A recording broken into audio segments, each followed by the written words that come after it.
Hey, shalom, shalom from your Dutch Uncle John, here still in Kyrgyzstan under quarantine, here to tell you what it is about Jacob and Esau. Oh my goodness, this one's a good one. All right, let's start with Genesis 25, verse 19.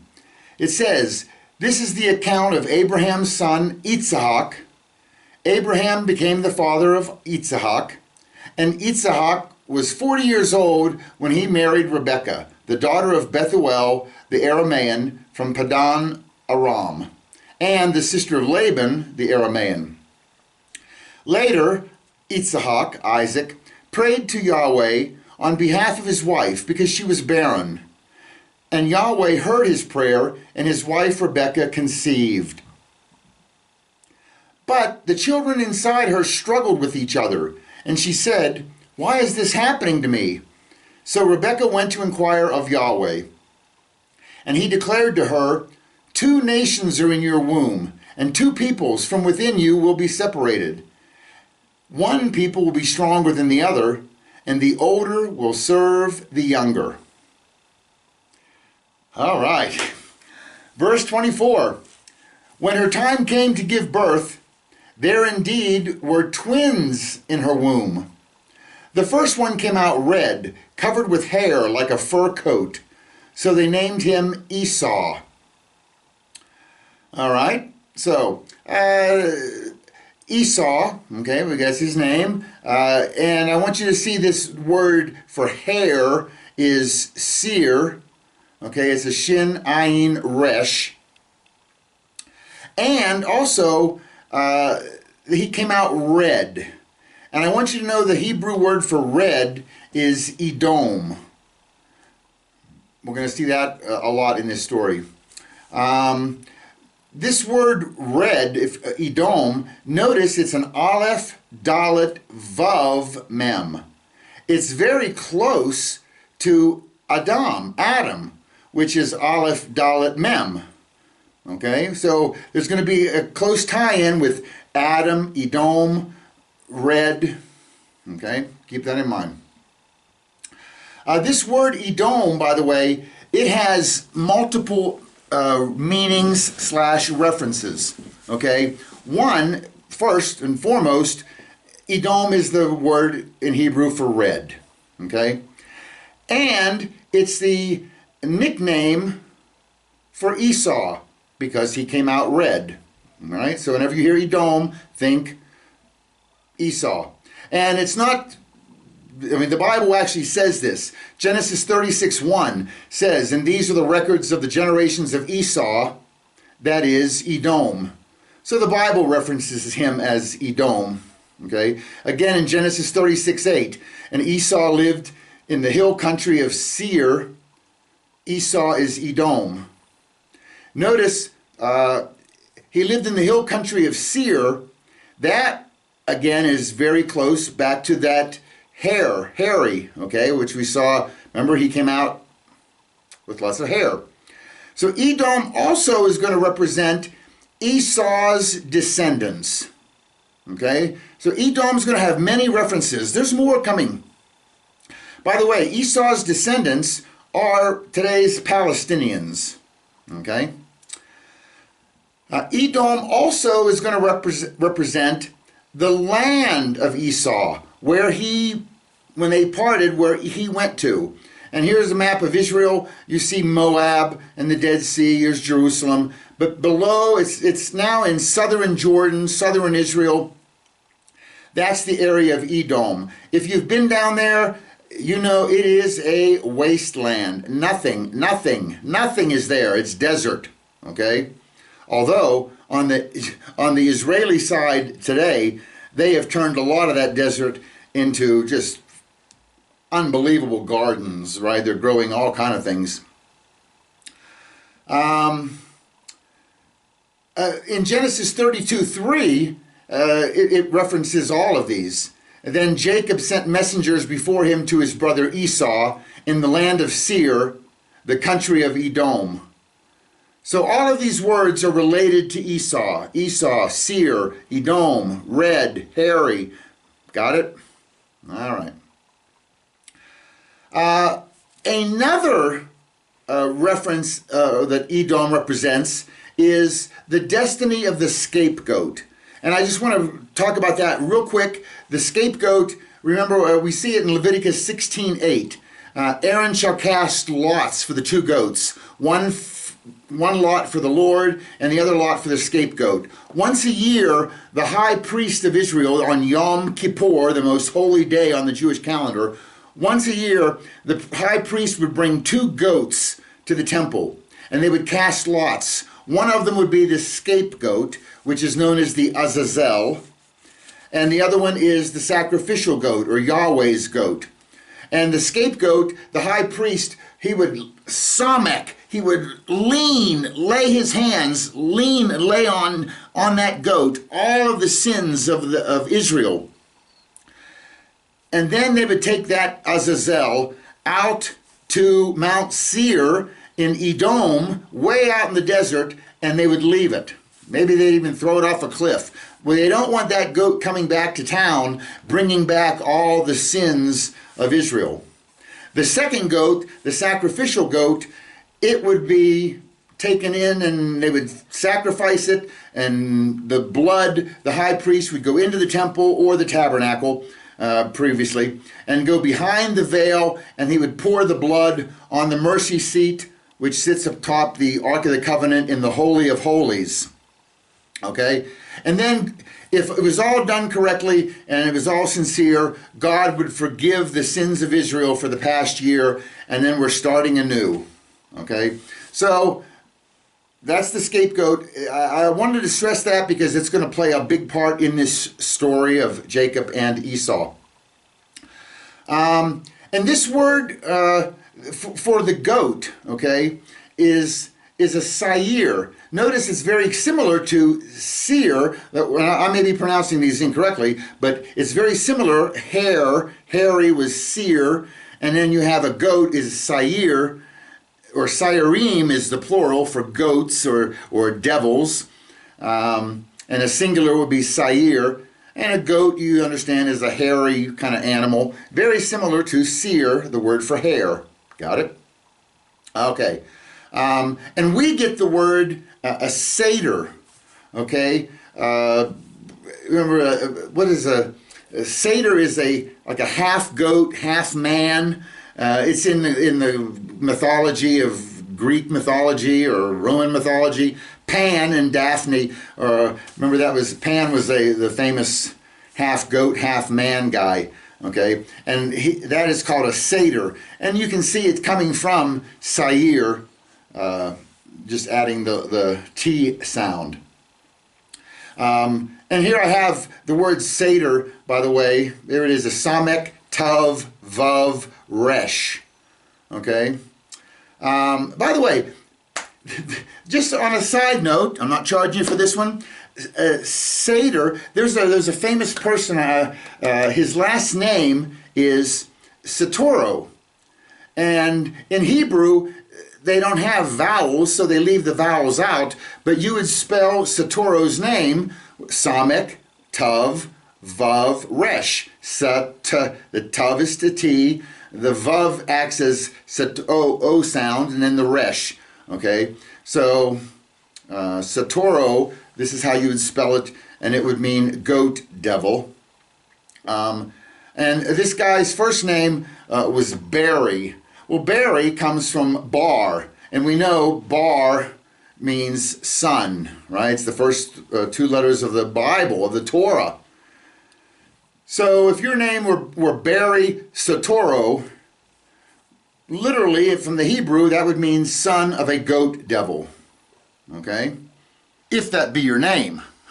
By the way, in Satoro, the Samek is 60, the Tav is 400, the Vav is 6, and the Resh is 200. Goat devil, Satoro, adds up to 666. That explains a lot. Okay, here's another reference to Edom that you need to know. Edom to a Jew is the last place on earth. You know, in America, if you're talking about, I'm going to get away, I'm going to Timbuktu. Timbuktu is the end of the world. Okay, I've got Hispanic friends, and I ask them, well, where's the last place in the world to them? And they would answer Patagonia, way down the tip of South America. But to a Jew, the last place on earth is Edom. Okay, there's nothing there. And the last reference that Edom makes is it was a code word for Rome. Whenever Rome was in charge of the Jews and of Israel, back in the time of Yeshua Jesus, they were horrible taskmasters, right? I mean, they're very oppressive onto the people. And it'd be like today. You wouldn't go to communist Red China and talk about the horrible communist Red Chinese government, because very soon you would be arrested and you would disappear. So you have a code word for your taskmasters or your, okay? And Edom was the code word that the Jews used for Rome, okay?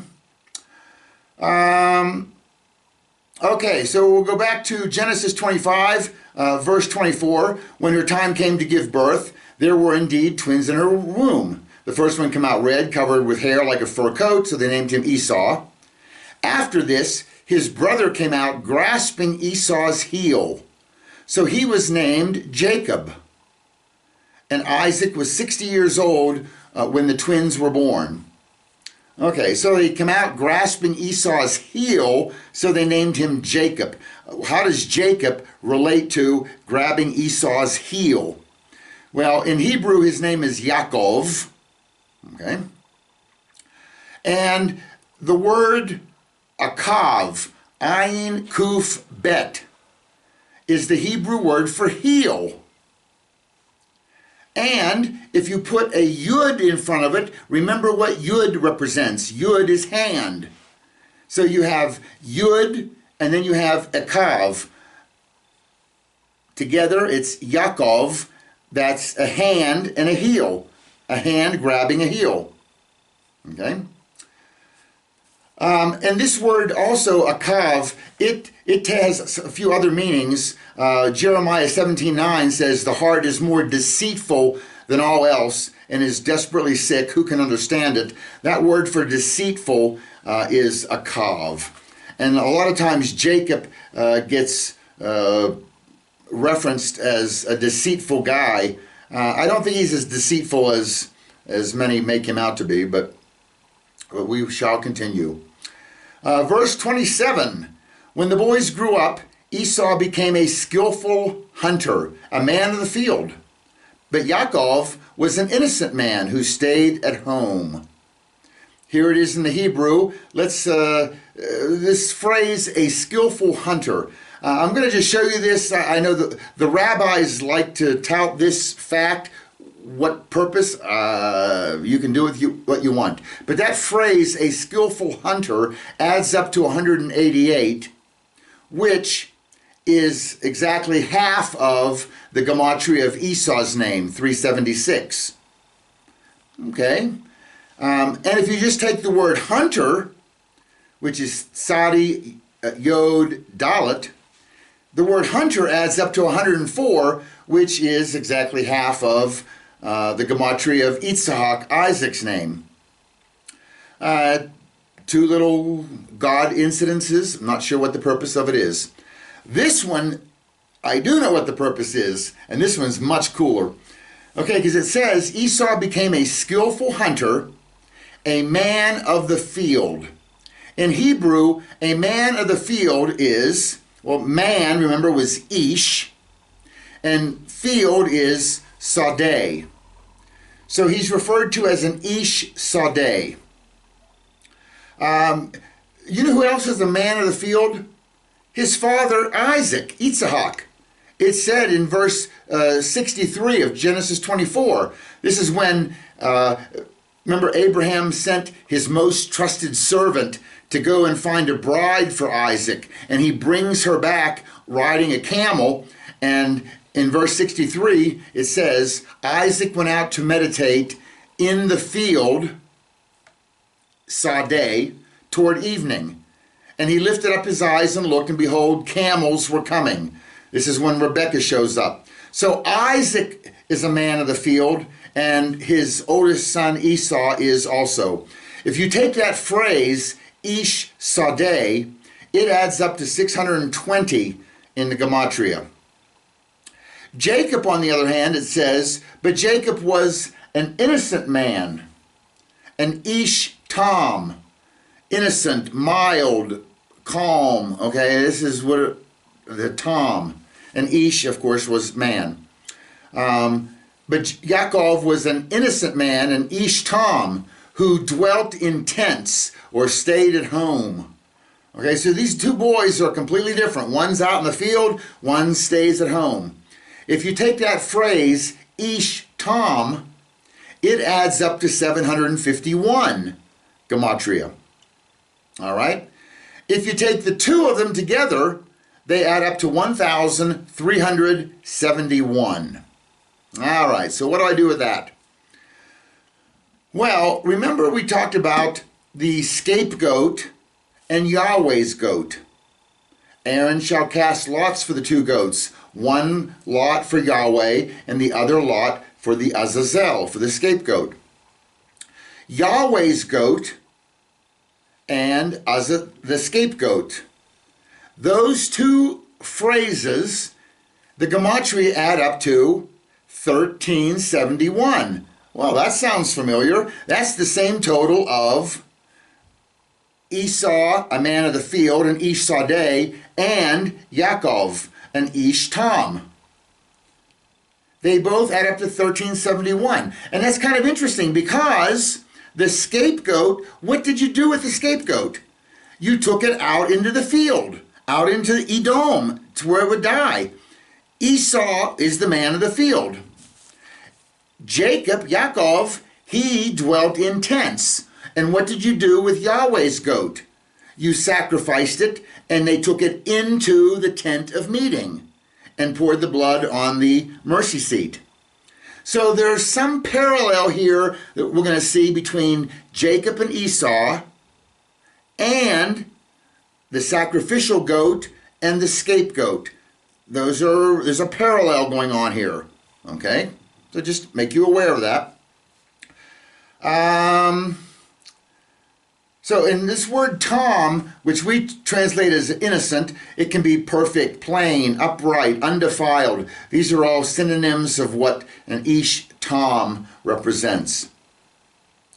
Now, these two boys, they're twins. But what kind of twins are they? Are they fraternal twins? Are they identical twins? Fraternal twins, of course, have two eggs in the womb, and the identical twins, monozygotic, has one egg. They come from one egg. And that's the big question. I personally think that they are identical twins. Okay, they came from one egg. And I'm not a doctor, and I don't play one on TV, but there is something called a twin-to-twin transfusion syndrome. I've checked this out with some doctors and some nurses. They are aware that this exists. It is a rare condition which occurs in monozygotic twins, with one-egg twins. And they sharing a single placenta. And these twins have an interconnected blood circulation. In fact, back in 1617, somebody actually made a painting of this. It's called De Wilkelkinderen, the swaddled children. And you'll see one of them is plethoritic, which is, he got all the blood, and one of them is kind of pale and very white, okay? Remember, they're sharing the placenta and they're sharing the blood circulation, and one of them gets a lot of it, okay? Each fetus ends up having its own portion of the placenta, but their placental blood vessels are connected, and it allows blood to pass from one twin to another, okay? And sometimes it transfers disproportionately, okay, creating a donor twin. The donor twin comes out pale because he didn't get much blood, and then you have the recipient twin who comes out very red. Okay? The donor twin has decreased blood volume, and it kind of oftentimes is going to be anemic. All right? And the recipient twin, he's got an abundance of red blood cells, and this would allow for Esau to be born all red. Okay? And the recipient twin, because he got more blood, he weighs more, he appears redder at birth. And this kind of fits the biblical description of Esau as ruddy or red in appearance. It also, because he got more blood, he maybe developed a little bit more, and he may exhibit aggressive character, and that's kind of points to Esau's temperament. Okay, he's described as a deceitful hunter who he was unable to impede his gratification for food, right? In fact, soon we're going to see that he wanted food, and he's going to sell his birthright for a pot of lentils, right? That kind of fits the whole idea of a twin-to-twin transfer or transfusion syndrome babies here. Okay, so where are we? On verse 27, the boys grew up. Esau, a skillful hunter, a man of the field. Ish Sadeh, but Jacob, Yaakov, was an innocent man, and Ish Tom, who stayed at home or dwelt in tents. Verse 28, because Yitzhak had a taste for wild game, he loved Esau, but Rebekah loved Yaakov. Okay? This word love, I want to go back. The first time love is mentioned, first of all, I've told you this before, the first time a word is mentioned, that really epitomizes the definition or meaning of that word. In Genesis 22:2, and he said, this is God speaking, this is talking to Abraham, take now your son, your only son, whom you love, Isaac, and go to the land of Moriah, and offer him there as a burnt offering on one of the mountains which I shall tell you. This is the first mention of love in the Bible. And it's a picture of a father taking and sacrificing his own son. Wow! Okay, where have we seen this picture before? Okay, we have God the Father sends Yeshua the Son to earth to die and be the sacrifice, to be the blood sacrifice that each of us need. Oh, a father willing to give up a son. It's huge, huge. Okay, but the picture here is that Abraham loves Isaac, father loves son. That's the first mention of love.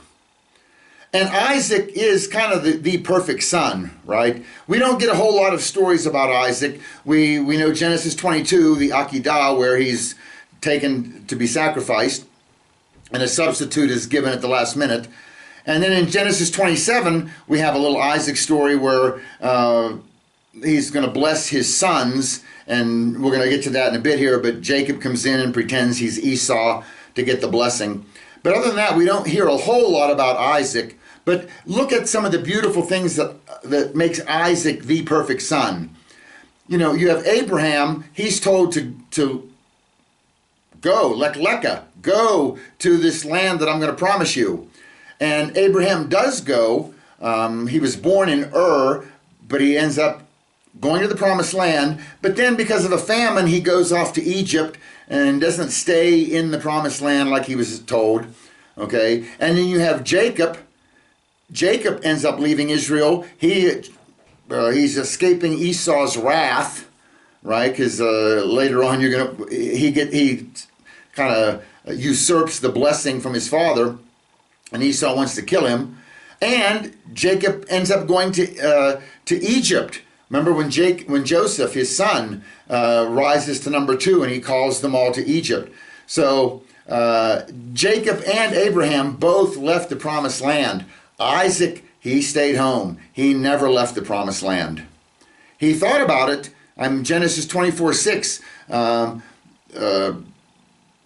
When Abraham sent his servant to get to the bride for Isaac, the servant said, suppose the woman, the prospective bride, is not willing to follow me to this land. Should I take your son back to the land where you came from? And Abraham said to him, beware that you do not take my son back there. And in Genesis 26, verses 1 through 3, there was a famine in the land besides the previous famine that had occurred in the days of Abraham. So Isaac went to Gerar to Abimelech, king of the Philistines. And the Lord appeared to him and said, do not go down to Egypt. Stay in the land of which I shall tell you. Sojourn in this land, and I will be with you and bless you. For to you and to your descendants I will give all these lands, and I will establish the oath which I swore to your father Abraham. So Abraham left the promised land, Jacob left the promised land, Isaac stayed home. Abraham had extra wives. He had Sarah, he slept with Hagar, and then when Sarah died, he married Keturah and had a nest of kids with her.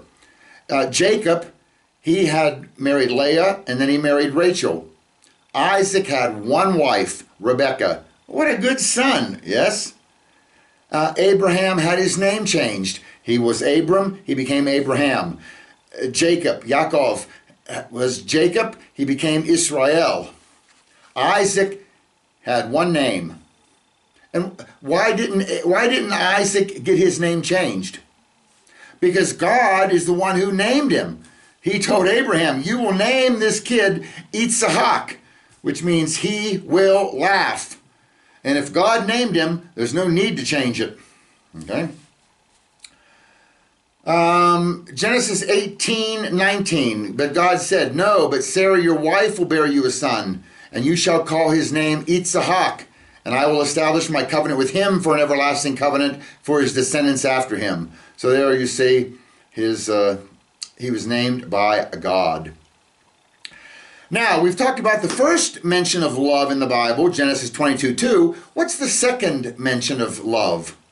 Well, that shows up in Genesis 24:67. And this is whenever the most trusted servant brings back Rebekah. And then it says in verse 67, then Isaac brought her into his mother Sarah's tent, and he took Rebekah, and she became his wife, and he loved her. Thus Isaac was comforted after his mother's death.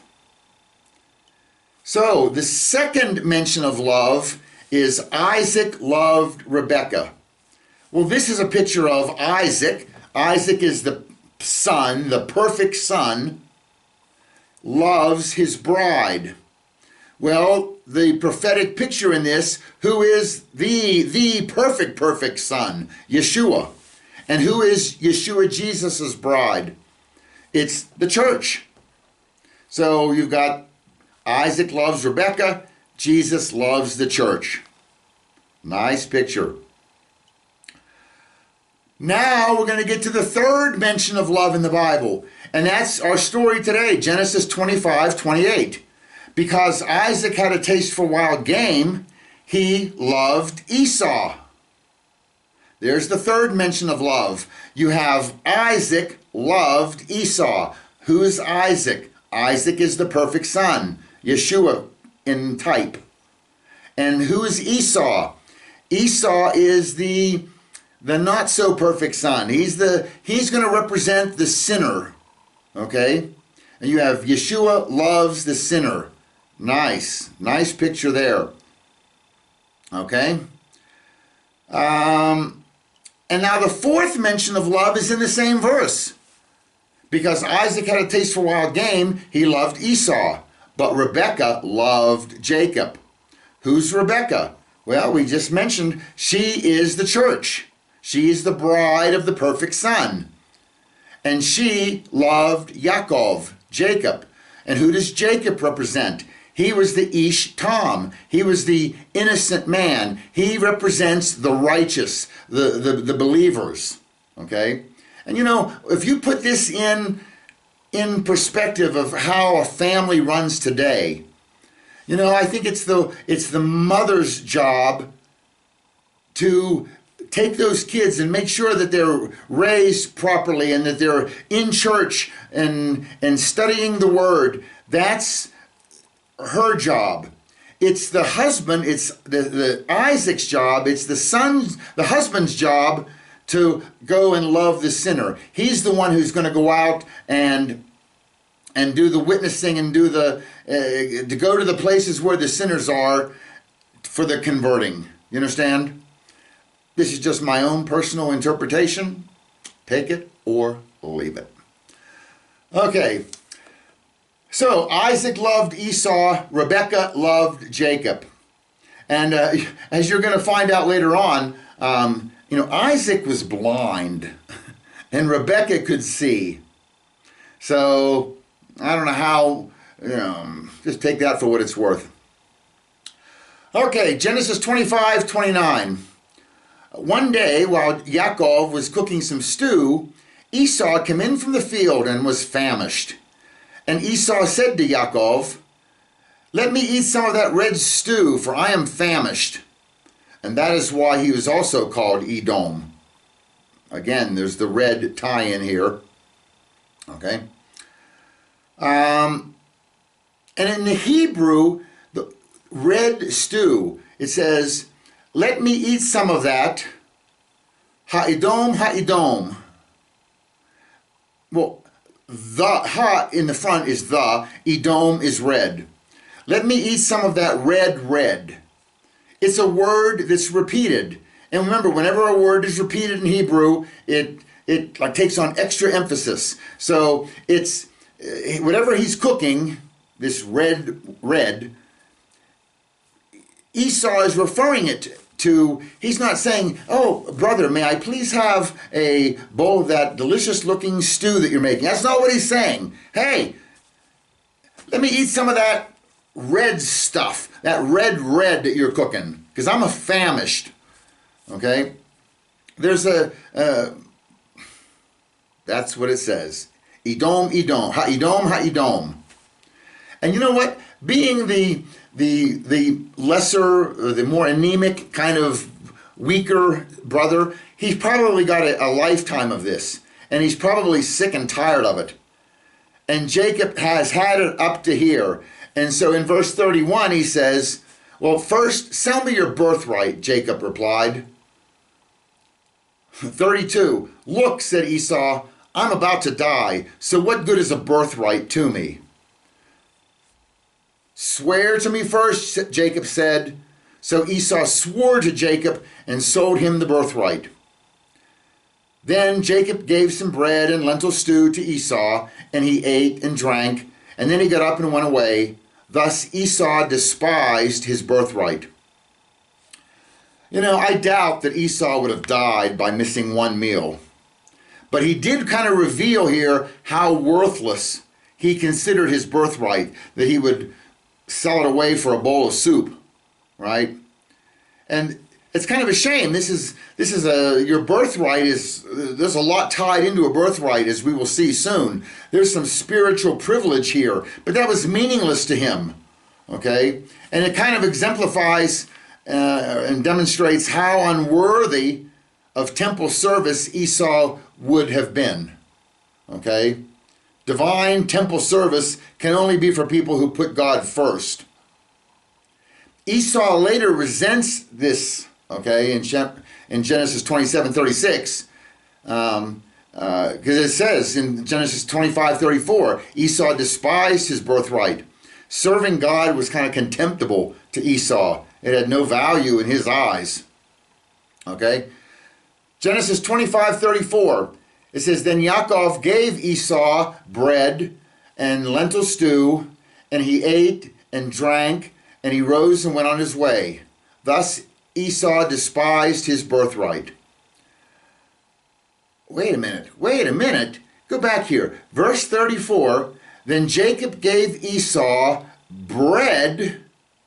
Bread wasn't in the deal. The deal was soup. "I'll give you lentil stew for your birthright." Jacob threw in bread. That's nice. The Jews, I think they get the whole idea of the baker's dozen, right? "Hey, I'd like a dozen of these. Here, take 13. I want you to be happy. I want you to come back." You understand? You're going to throw in a little extra. And that's what Jacob is doing here. Very, very cool. Okay? So Jacob gave Esau bread and lentil stew, and he ate and drank, and he wrote, wait, he drank? He threw in a drink? He's made it a value meal.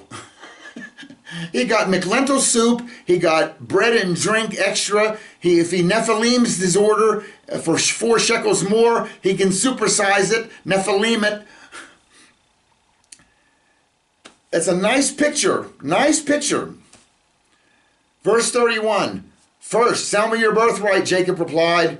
Look, I'm about to die, so what good is a birthright to me? Okay, well, what good is a birthright? What do you get with the birthright? Well, there are 3 things that I can come up with. 1, you get a double portion. The firstborn gets double whenever the father dies. So Isaac has 2 kids. What do you call it? What's the word?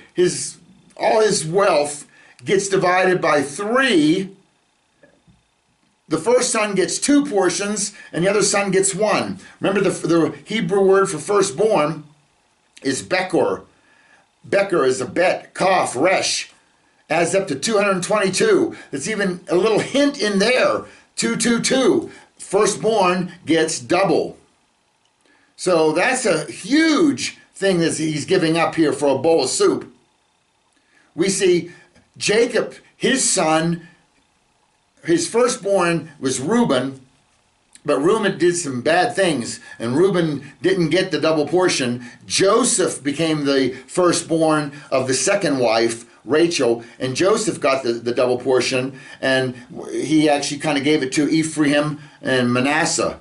He adopted those 2 boys and made them equal with all his other sons. So Joseph got the double portion from Jacob, but Esau gave that up. Another thing was the priesthood. That goes along with the birthright. And Jacob got that, and it went down through Levi, the 3rd son, and on to Aaron. Aaron being Moses' brother. Okay, Moses' line comes through Levi. The kingship also comes with the birthright. And the 4th son, Yehuda, Judah, gets this. You would find it in Genesis 49:10, where it says that the scepter shall not pass from Judah. And that kingship went down Judah, down through David, and eventually down through Yeshua. Right? By the way, Yeshua is also going to be the priesthood too in the end. He is our eternal high priest. Very nice. So he's given up a lot here for a bowl of soup, right? Okay. Jacob, ends up having the 12 sons. We've mentioned some of them here, Reuben and Levi, and Reuben, Levi, Judah, Simeon. Okay, there's 12 of them. And 12, by the way, in the Bible represents perfect government, authority. Remember, the 12th letter was Lamed, if you've watched the Lamed video. So Jacob ends up having 12. 12 is a perfect government thing there. Esau, by the way, ends up having 11 kids. And 11 represents failure, lacking, chaos. Okay, because it's one short of the perfect government. And in Genesis 36, it lists the descendants of Esau. Okay. And we mentioned before that the 10 Commandments have 11 thou shalt nots. It appears 11 times in 10 Commandments. 11 represents failure, and the 10 Commandments, keeping the 10 Commandments fails to provide eternal life. Right? The 10 Commandments were given so we would not keep them and go to heaven, so we would break them and be forced to look for another way. And the other way is God's grace and his perfect mercy and his perfect blood sacrifice that he provided by giving his son to us. He loved us. Remember, love, the epitome of love is a father giving a son, right? Genesis 22:2. All right, so Jacob, he's going to get this birthright, and he's going to get all of this stuff with it. Numbers 24, starting in verse 17.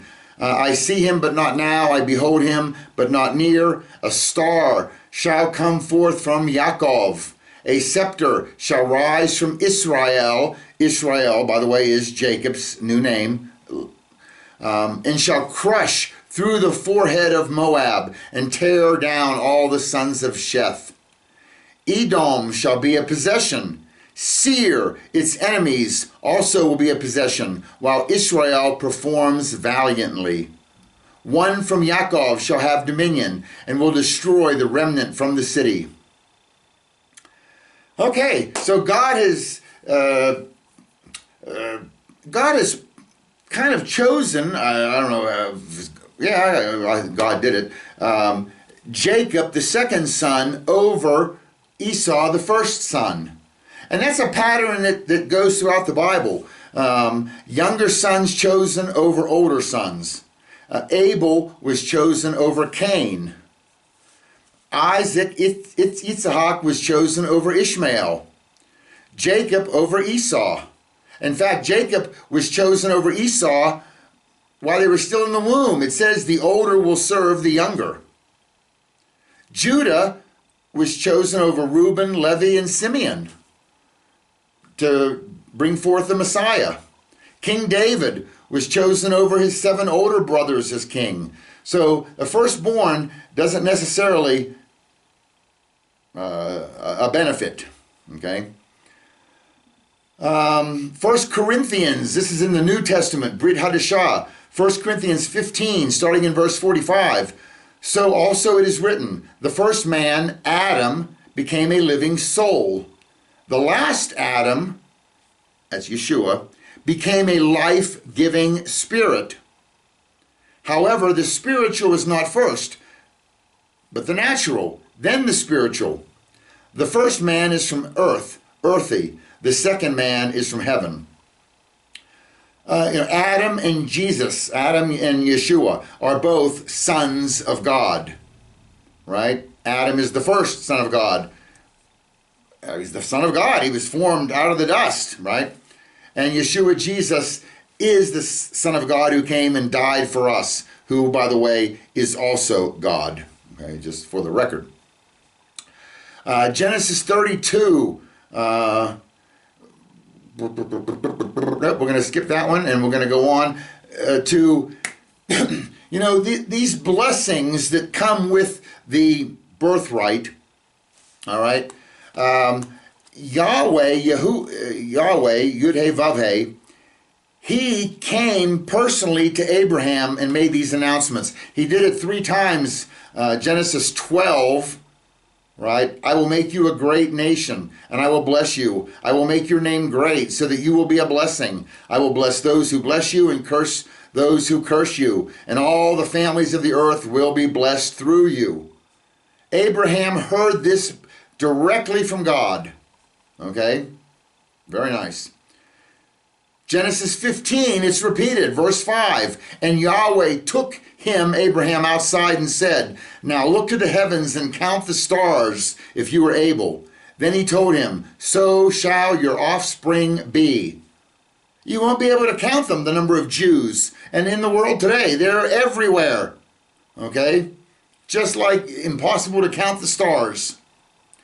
Again, in Genesis 17, starting in verse 3, Abraham fell on his face, and God talked with him, saying, as for me, behold, my covenant is with you, and you will be the father of a multitude of nations. No longer shall you be called Abram, but your name shall be Abraham, for I have made you the father of a multitude of nations. I will make you exceedingly fruitful, and I will make nations of you, and kings will come forth from you. I will establish my covenant between me and you and your descendants after you throughout their generations for an everlasting covenant to be God to you and to your descendants after you. I will give to you and to your descendants after you the land of your sojournings, all the land of Canaan for an everlasting possession, and I will be their God. Okay, so Abraham hears directly from God the blessings that are coming. And Abraham's son Isaac, he also hears directly from God. Genesis 26, starting in verse 3. God says, "Stay in this land as a foreigner, and I will be with you and bless you. For I will give all these lands to you and your offspring, and I will confirm the oath that I swore to your father Abraham.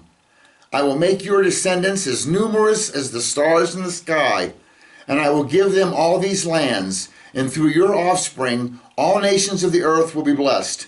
Because Abraham listened to my voice and kept my charge, my commandments, my statutes, and my laws." So Abraham hears it directly from God. Isaac hears this blessing directly from God. But now the blessing is going to be passed on, but not directly from God. Isaac is going to be the one who informs his son of the blessing. And here it is in Genesis 27, verse 1.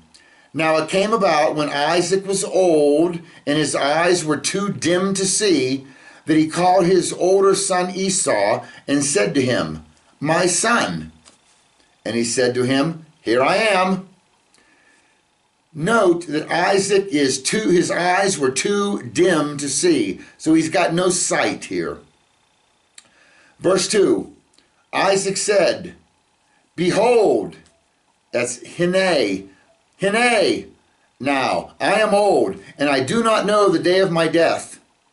Now then, please, take your gear, your quiver, and your bow, and go out into the field and hunt game for me, and prepare a savory dish for me, such as I love, and bring it back to me that I may eat, so that my soul may bless you before I die."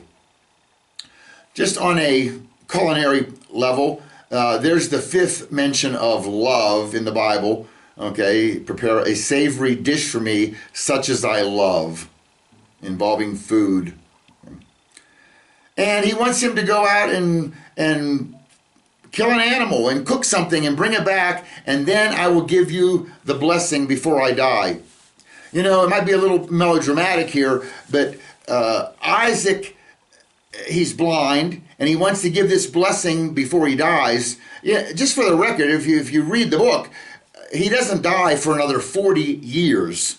Okay, so of course none of us know the day or the minute of our death, and we want to make sure our wills or our whatever's in place.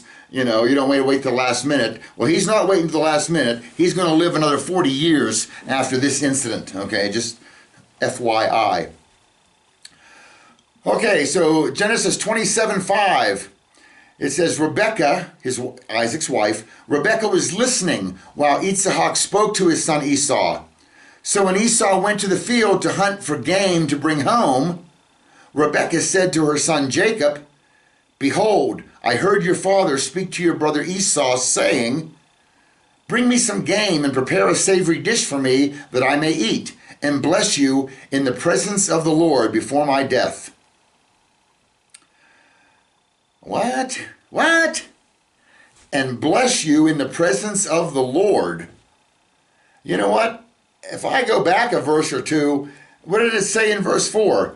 "And go and prepare a savory dish for me, such as I love, and bring it to me that I may eat, so that my soul may bless you before I die." There was nothing about blessing you in the presence of the Lord. Rebekah has made that part up and has passed it on to Jacob. Just for the record, okay? She's embellishing a little bit here. Verse 8. "Now therefore, my son, listen to me as I command you. Go now to the flock and bring me 2 choice young goats from there, that I may prepare them as a savory dish for your father, such as he loves. Then you shall bring it to your father, that he may eat, so that he may bless you before his death." Jacob answered his mother Rebekah, "Behold, Esau my brother is a hairy man, and I am a smooth man. Perhaps my father will fill me, then I will be as a deceiver in his sight, and I will bring upon myself a curse and not a blessing. Okay, just for the record, no one in this story ends up getting cursed. Okay? Even though some deception is going to be taking place. You know, how am I going to explain this? Jacob is the one that God wants to have this blessing, right? He's the one who's going to get it. Esau from the get-go has been trying to put the kibosh on all of this, okay? And first of all, I think Esau is kind of the bad seed, okay? He's the tare. He's the tare. You know, you're supposed to be sowing, good seed. And in Rebekah was sown a good seed, Jacob. But there was also a tare sown in there, and that's Esau. And he's been trying to eliminate God's purpose, Esau has, from the beginning until today. Okay? First of all, he tried to come out first. Well, that would screw everything up, that Jacob wouldn't get it. Okay? But then he ends up selling the birthright. And then, besides coming out first, I think he was also trying to kill Jacob in the womb. There was all this fighting going on in the womb. Rebekah had, what in the world's going on in here? And she goes to inquire to the Lord about this. What's happening here?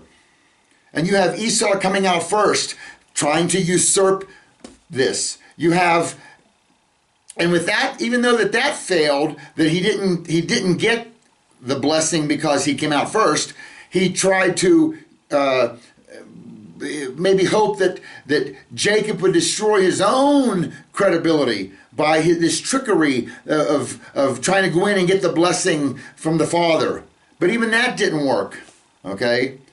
If God wanted Jacob to get it, Jacob's going to get it no matter what, okay? Whatever plans Satan or Esau or any of these bad guys have, God's plan is going to work over and win.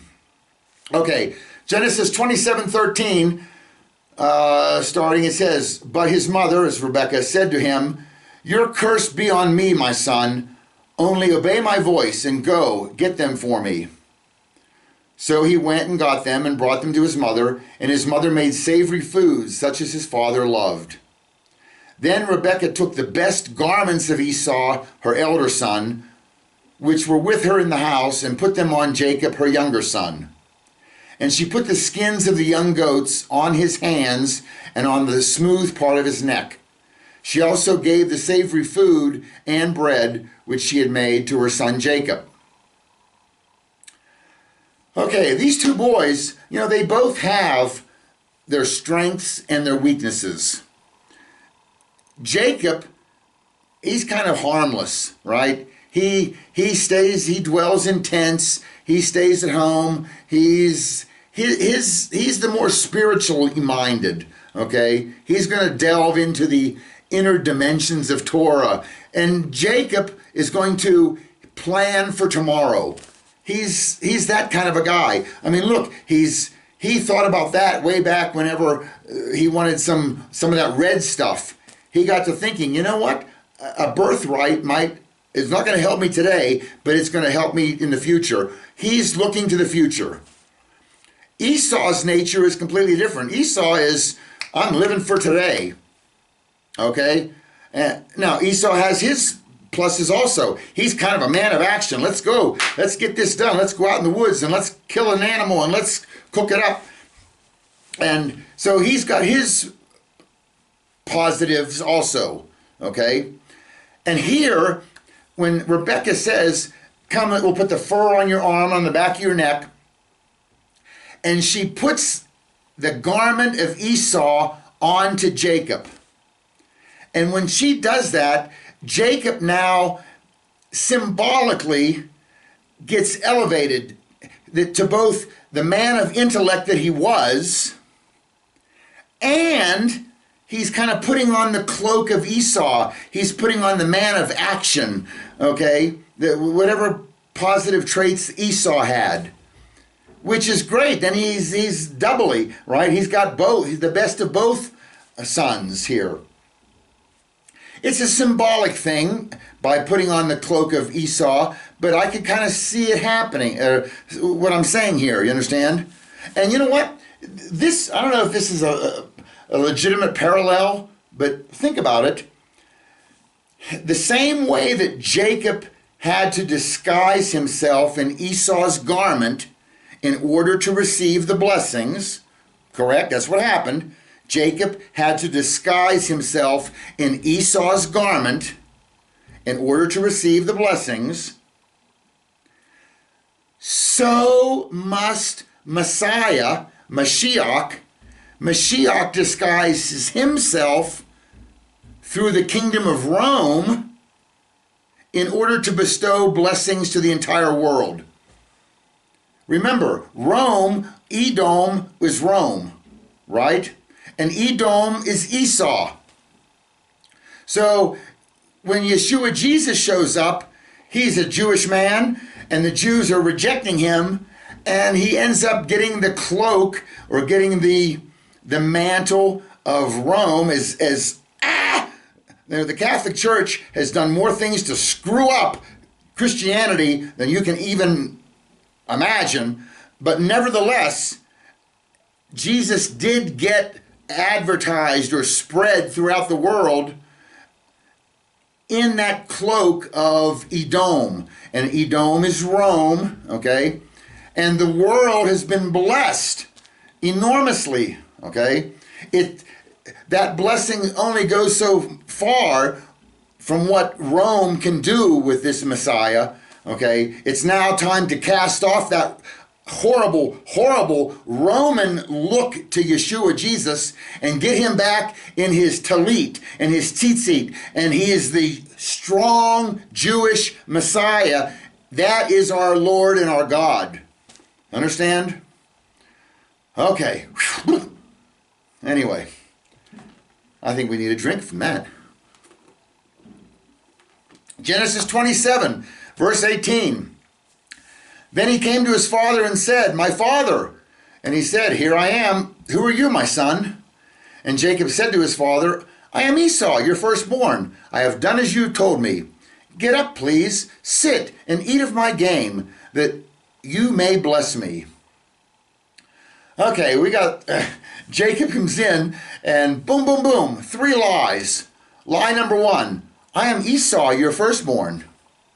Lie number 2, I have done as you told me. Lie number 3, eat of my game. Okay, well, you know, this isn't starting out well whenever you're lie right off the get-go. Verse 20, Isaac said to his son, "How is it that you have done it so quickly, my son?" And he said, "Because the Lord your God caused it to happen to me." Yeah, how in the world did you kill an animal and gut it and dress it and cook it and get back here so quickly? Because the Lord your God caused it to happen to me. Okay?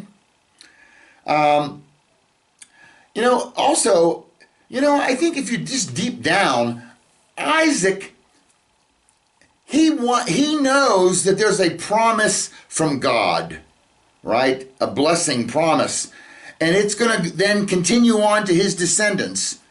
And it's a serious thing. And he wants to make sure that it goes to the son who can deal with this, okay? And he knows there's a difference between Esau and Jacob. Esau is this guy who's out in the field, and although he loves the game and he loves Esau, deep down he does want his descendants to get what was promised.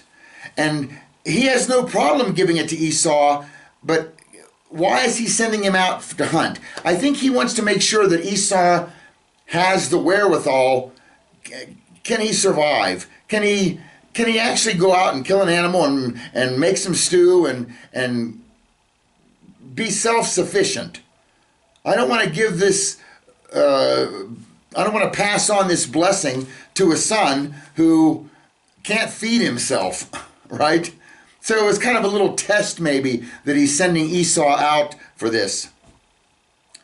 Then Isaac said to Jacob, verses 21, "Please come close, that I may feel you, my son, whether you are really my son Esau or not."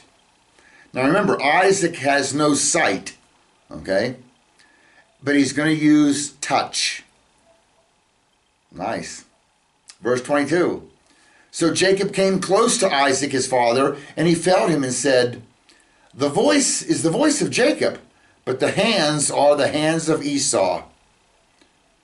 So there's the touch, and he also now employs sound because he's hearing their voice. He did not recognize him because his hands were hairy like his brother Esau's hands. So he blessed him. And he said, "Are you really my son Esau?" And he said, "I am." So he said, "Well, bring it to me, and I will eat of my son's game, that I may bless you." And he brought it to him, and he ate. And he also brought him wine, and he drank. So now he's using another sense. He's using taste to see if this is actually, delicious game. Okay. All right. Then his father Isaac said to him, "Please come close and kiss me, my son." So he came close and kissed him. And when he smelled the smell of his garments, he blessed him and said, "See, the smell of my son is like the smell of a field which Yahweh has blessed." So although Isaac has no sight, he has used touch, sound, taste, and smell to confirm that this is his son. What he should have used was his sixth sense, okay? Because there's something is just not right. He's questioning, right? And his sixth sense could have told him, you're not Esau. Verse 20, chapter 27. Isaac said to his son, "How is it you have it so quickly, my son?" And he answered, "Because the Lord your God caused it to happen to me." Right there should have been a tip-off. That's not something Esau would have said. Esau doesn't care about this whole spiritual thing. He doesn't care about the birthright or anything in godly service. And for him to answer, "Because the Lord your God caused it to happen to me," that's something Jacob would say. That should have raised a red flag. Jacob said to his father, "I am Esau, your firstborn. I have done as you told me. Please sit up and have some of my game, so that you may bless me." This is what Jacob says to him in verse 19. Later, after Jacob gets the blessing and leaves, Esau shows up. And in verse 31, it says, he, Esau, too made some tasty food and brought it to his father and said to him, "My father, sit up and eat some of your son's game so that you may bless me." You see the difference here of what Jacob as Esau said and what actually Esau said. It's the word please. That could have tipped him off. Esau wouldn't have said please. Jacob says please. Okay. Genesis 26:1. This is, look, let's just read it. Now there was another famine in the land subsequent to the one that had occurred in Abraham's time. And Isaac went to Abimelech, king of the Philistines, at Gerar. And the Lord appeared to Isaac and said, "Do not go down to Egypt, settle in the land where I tell you. Stay in this land as a foreigner, and I will be with you and bless you. For I will give you all the lands to you and to your offspring, and I will confirm the oath which I swore to your father Abraham. I will make your descendants as numerous as the stars in the sky, and I will give them all these lands, and through your offspring all nations of the earth will be blessed. Because Abraham listened to my voice and kept my charge, my commandments, my statutes, and my laws." We read this earlier. What in that verse should have tipped Isaac off is he's hearing now directly from God. But in verse 5 it says, because Abraham listened to my voice and kept my charge, my commandments, my statutes, and my laws. That word because is akev. Well, akev, that's the same as heel. That's Jacob's name. Isaac has heard Jacob's name mentioned in a different reference by the word because, but he at least heard that word coming out of Yahweh's mouth, right? And so he knows that Jacob should be getting this, I think. There's another example too. Even when they were up on the mountain and Abraham was going to sacrifice his son, right? And at the last minute, the angel stopped him. And the angel of the Lord called to Abraham a second time from heaven and said, by myself I have sworn, declares Yahweh, because you have done this thing and you have not withheld your son, your only son. Indeed, I will greatly bless you, and I will greatly multiply your seed as the stars of the heavens and as the sand which is on the seashore, and your seed shall possess the gate of their enemies. In your seed all the nations of the earth shall be blessed, because you have obeyed my voice. Isaac heard God's angel, the angel of the Lord, say this word again, akev. Because. This is twice now, and Isaac was here. Isaac was tied up, ready to be sacrificed, and he hears this. So twice, Isaac has heard the Lord God mention the word akev, and then he has a son named Yaakov, okay?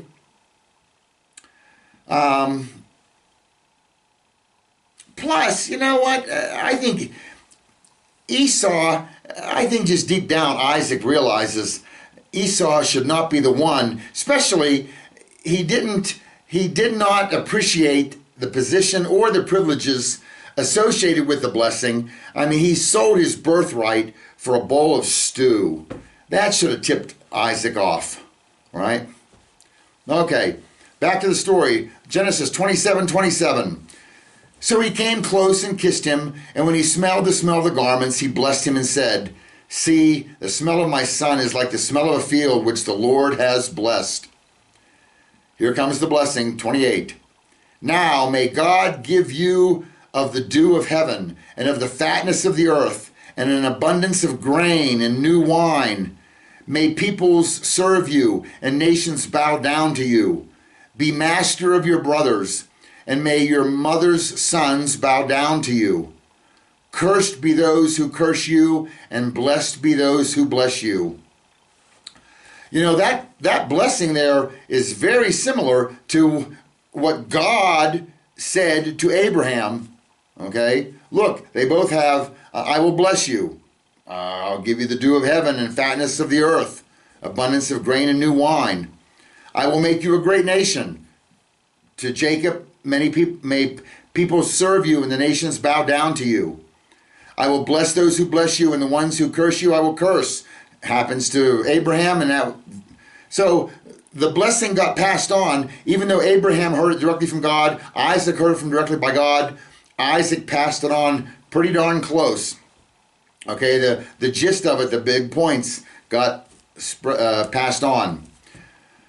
Verse 29, may people serve you and nations bow down to you. Be master of your brothers, and may your mother's sons bow down to you. Cursed be those who curse you, and blessed be those who bless you. You know, in this sixth sense that he should have had, he should have remembered back in Genesis 25, verse 23, 2 nations are in your womb, and 2 peoples from within you will be separated. One people will be stronger than the other. The older will serve the younger. Isaac heard that. Isaac knew that. Verse 30. Now it came about as soon as Yitzhak had finished blessing Jacob, and Jacob had hardly gone out from the presence of Isaac his father, that Esau his brother came in from his hunting. That word finished, kilah, it has a lamed, and remember, lamed represents authority. Okay, there is authority in this blessing, and to doubly authorize it, in this lamed, in the kilah, which represents the blessing is now finished. There's no more blessing. It's finished. That kilah, that lamed in the word kilah, has a little lamed hanging from it. So it's like the authority was given authority. Okay, a shepherd's crook on a shepherd's crook. That's kind of cool. It kind of doubly emphasizes the blessing is now finished. And I got the authority to finish it. Okay. All right, verse 31. Esau, who just finished, Esau, his brother, came in from his hunting. Verse 31. Then he also made savory food and brought it to his father. And he said to his father, let my father arise and eat of his son's game, that you may bless me. Isaac, his father, said to him, who are you? And he said, I am your son, your firstborn, Esau. Then Isaac trembled violently and said, who was he then that hunted game and brought it to me, so that I ate of all of it before you came and blessed him? Yes, he shall be blessed. When Esau heard these words of his father, he cried out with an exceedingly great and bitter cry, and said to his father, bless me, even me also, O my father. I like this. Then Isaac trembled violently. When did he tremble violently? When he realized what has happened, that was not Esau who was in earlier, that was Jacob. He trembled violently. Why? Was Isaac furious at Jacob for deceiving him? Maybe. You know, maybe.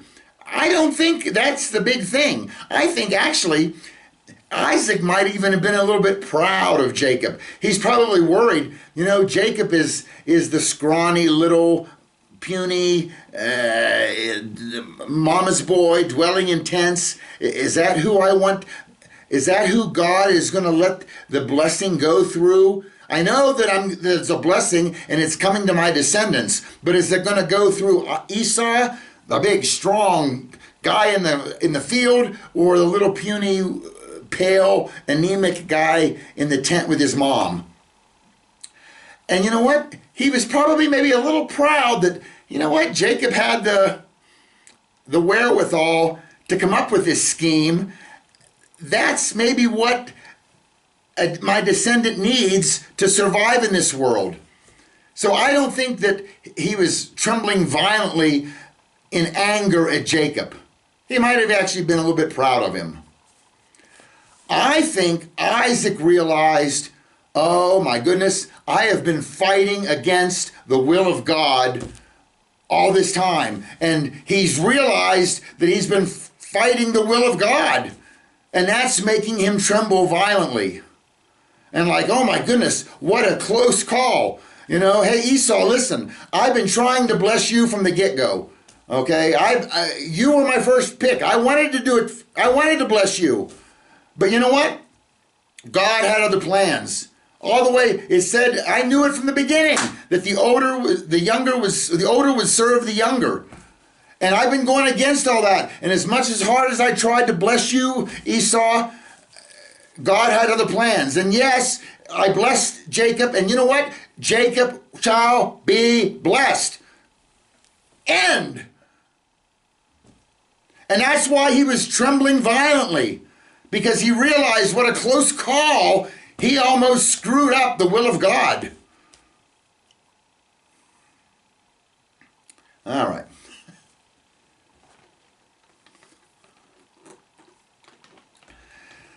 You know, Numbers 23:20 says, behold, I have received a command to bless. When he is blessed, then I cannot revoke it. Okay, you know what? That, I think, I know you don't want to hear this, but that is the perfect place to end part 1 of Esau and Jacob. To God be the glory, to God be the honor, to God be the praise, and we will see you back for part 2. God bless. Bye-bye.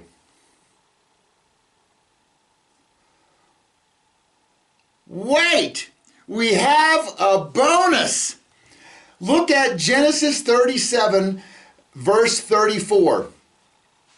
Okay, we talked about Jacob. Esau called him the supplanter, right? He's kind of an opportunist, the heel grabber. Okay, this is really cool. In 37:34, it says, and Jacob tore his clothes and put sackcloth on his loins and mourned for his son many days. Look how you spell Yaakov. I could have picked any verse with Jacob's name in it here, but it's a Yud, an Ayin, a Kuf, and a Bet. All right? And that is how his name is spelled throughout the Old Testament. Except for 5 times. There are 5 times, Leviticus 26:42, and 4 times in Jeremiah, where his name is spelled with an extra vav. Yud, Ayin, Kuf, Vav, Bet. Well, that seems odd. Why would he put an extra vav 5 times in his name? All right.